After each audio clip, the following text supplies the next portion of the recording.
All right, so my unpopular opinions. Police, cops.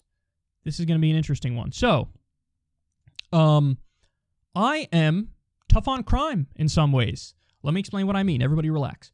I'm tough on crimes that I actually think should be crime. So when it comes to murder, assault, rape, robbery, war crimes, corruption, corporate crimes, I'm tough on crimes that I think should actually be crimes. Things that I don't think should be crimes, I'm obviously as lenient as it gets, and I think people should be freed and probably paid reparations for having to go through any trouble because of it. So I would free every single nonviolent drug offender. I would free every single drug user. I would free every single, non-violent criminal, save financial criminals who I think they do a different kind of violence. So people on the left have this this label attached to them that they're like soft on crime and weak on crime. And I always had an issue with that because I'm certainly not soft on crime. I'm tough on crime. I'm only soft on crimes that I don't think are actually crimes.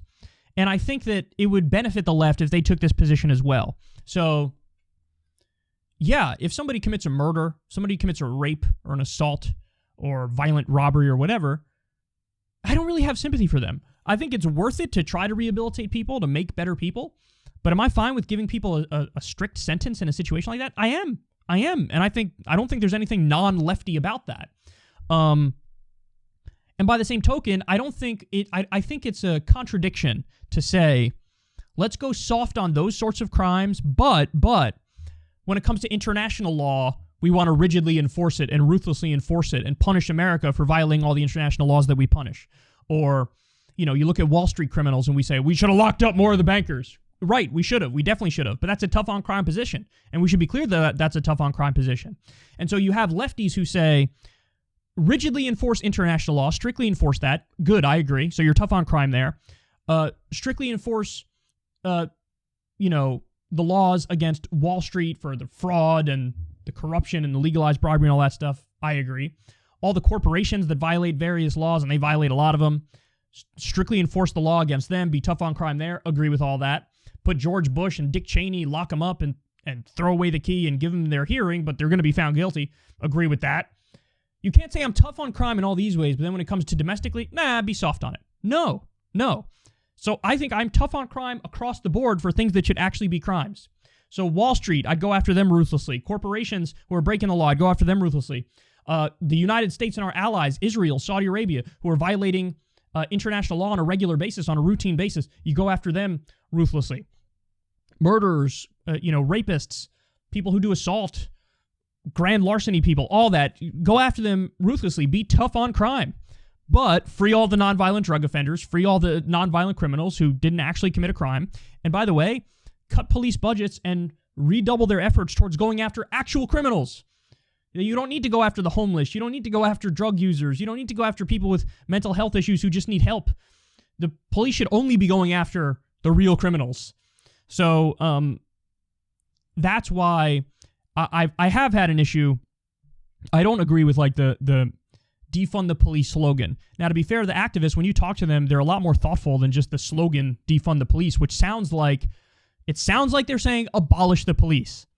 That's what it sounds like they're saying. Now, again, if you talk to the activists, they're like, no, we're not saying that. We're saying cut the budget, put the money in other things that'll help the community, which is something we all agree with. But this is an issue I have with left activists in general, which is like, why do you phrase things in a way that turns people off the most? It's like you're trying to be unpopular. It's like you're actively waging a campaign to try to be unpopular. Where you're like, how many people can I turn off? How many people can I get to turn away from the movement? That's what it sounds like you're doing. Now, you might disagree with me on that, but you'd be wrong in saying like, oh, no, this doesn't have negative effects. Sure it does. Look at how low it polls when you ask people if they support that. So it's not, if you're in politics, the public isn't failing you. You need to find a way. You're failing the public, so you need to find a way to get your message across that's palatable, that gets more people on your side. So I never would have supported the slogan defund the police. I think it actively hurts. I think the left should basically rebrand itself as tough on crime that should actually be crime. And get rid of the things that are crimes that shouldn't be crimes. No more drug war. No more locking people up willy-nilly over nothing. That's what I think the message should be. But yes, I mean, there are going to be some people on the left. This is why this is one of my unpopular takes, because there are going to be plenty of lefties who will still defend defund the police vociferously. And they'll also still defend the idea of like being soft on criminals, murderers, rapists. You know, if you only want to gear it towards I want to have rehabilitation as part of our criminal justice system too. I just think it's naive to think only rehabilitation makes sense and it can work in any situation. No. Some people are just beyond rehabilitation. They are. And sometimes you need a mix of both rehabilitation and punishment for crimes that are egregious enough. So that does make me perhaps more tough on crime than a lot of lefties, but that's why this is in the Kyle's Unpopular Takes series.